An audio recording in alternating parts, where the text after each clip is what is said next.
এই যে ভাই। হ্যাঁ ভাই। ভাই আমার এমার্জেন্সি একটা মিটিং আছে দেবীগঞ্জে, আপনি কি যাইতে পারবেন? হ্যাঁ ভাই, ইনশাল্লাহ আপনাকে যথাযথ সময়ে আমি পৌঁছে দেওয়ার চেষ্টা করব, চলেন।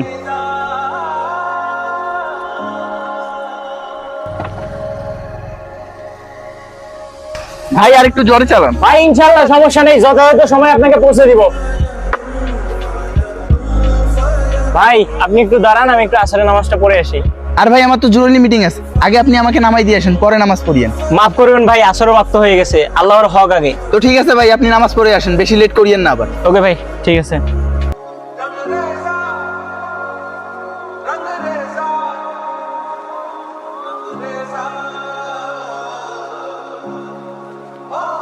নামাজ পড়ে আসতে এতক্ষণ সময় লাগে, এদিকে আমার ফোনটা আবার বন্ধ হয়ে গেল।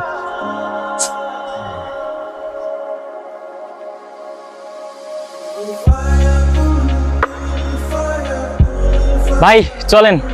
ধর্মীয় আপনার নামাজ পড়ে আসতে এতক্ষণ সময় লাগে, আমার জরুরি মিটিং শেষ হয়ে গেল। ভাই যে আল্লাহ আমাদেরকে বাঁচিয়ে রাখেন, আমাদেরকে রিজিক দেন, সেই আল্লাহর ইবাদতে কি তাড়াহুড়া করা ঠিক?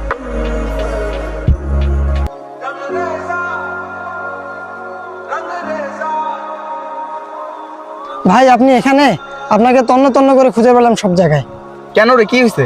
ভাই আপনি যে ক্লায়েন্টের সাথে ডিল করতে চাচ্ছেন, সে তো আসলে প্রতারক। সে মানুষের 5-6 লাখ টাকা মেরে খেয়ে চলে গেছে। কি বলো ভাই, সত্যি নাকি? হ্যাঁ ভাই সত্যি তো, আপনার জন্য মিটিং এ অপেক্ষা করেছিল, কিন্তু আপনি না আসার কারণে সে 5-6 লাখ টাকা নিয়ে চলে গেছে একবার। ভাই আপনাকে অসংখ্য ধন্যবাদ ভাই, আজকে যদি আপনি নেট না করতেন তাহলে আমার অনেকগুলো টাকা নষ্ট হয়ে যেত ভাই। ভাই এখানে আমি কিছু করিনি, যা করার আল্লাহ তাআলা করেছে।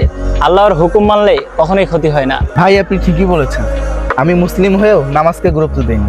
ভাই নামাজ শুধু ইবাদত না, নামাজ হলো মুমিনের সফলতার চাবিকাঠি। দুনিয়ার কাজ কখনোই শেষ হবে না, কিন্তু দুনিয়া একদিন শেষ হয়ে যাবে। তাই আসুন দুনিয়ার আগে আল্লাহর হুকুমকে গুরুত্ব দেই।